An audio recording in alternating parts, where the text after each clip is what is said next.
নমস্কার বন্ধুরা, মৌসুমি রান্নাবান্নায় আপনাদের স্বাগত।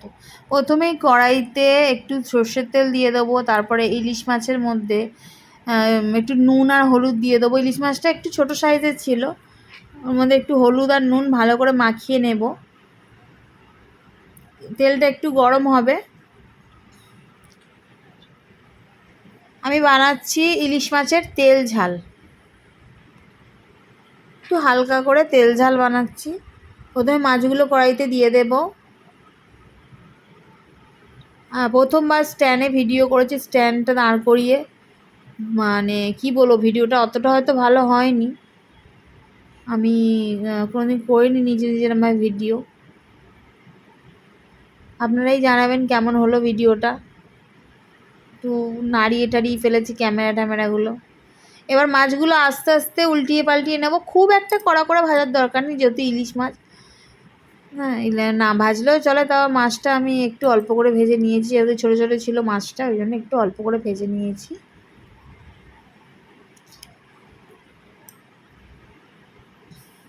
মাছটা ছোট হলেও খুব ভালো খেতে ছিল। তারপর একে একে সব মাছ ভাজাগুলো তুলে নেব। মোটামুটি ভাজা হয়ে গেছে মাছগুলো, আমি একে একে সব মাছ ভাজাগুলো তুলে নেব। আপনারা বানিয়ে খাবেন, জিনিসটা কেমন হলো বলবেন। প্রথমেই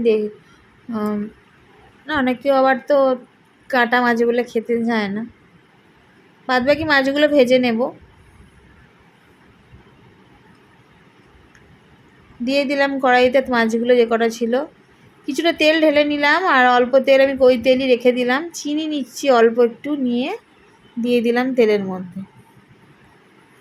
টমেটো, পেঁয়াজ আর লঙ্কা, তিনটে জিনিস কেটে ধুয়ে রেখেছি, মানে ধুয়ে জল দিয়ে রেখেছিলাম অল্প, সেগুলো কড়াইতে দিয়ে দিলাম।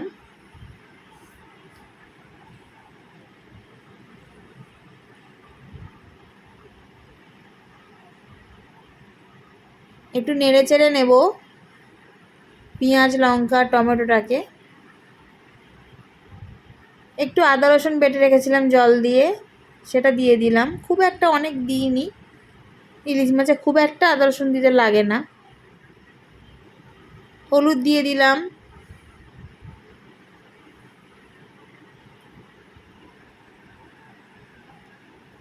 নুন দিয়ে দিলাম,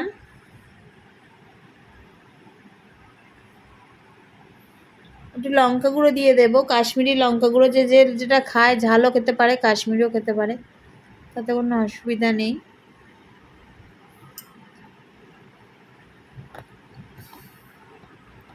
ভালো করে এগুলোকে মিশিয়ে নেব।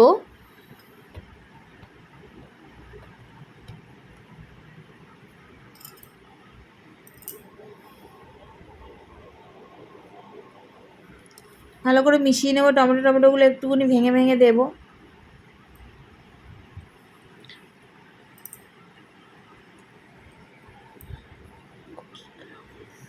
ভালো করে কষতে হবে জিনিসটা, যাতে গন্ধটা চলে যায় আদা রসুনের। ভালো করে মানে প্রত্যেকটা খাবারই যদি ভালো করে কষা যায়, তাহলে খাবার সাধারণত ভালোই হয়, যে কোনো খাবার দাবার ভালোই হয়। একটু অল্প করে জল দিলাম, কেন কড়াইতে একটু ধরে যাচ্ছিলো তলাটা, ওই জন্যে। আবার একটু নেড়ে নেবো। টমেটোগুলো একদম গলে যাবে, একটু হালকাভাবে থাকবে। তারপর একটু জল দিয়ে দেবো, আর একটু জল দিয়ে দিলাম। যেটা মাছ সেরকম হিসেবে জল দেবেন। কেউ বেশি ঝোল ঝোল খায়, কেউ শুকনো করে খায়, সেটা তার উপরে মানে কি বলবো, তার উপর নির্ভর করে ব্যাপারটা। মাছগুলো এক একে সব দিয়ে দিলাম। আমি খুব ঝোলও করবো না, খুব শুকনোও করবো না, মোটামুটি হবে।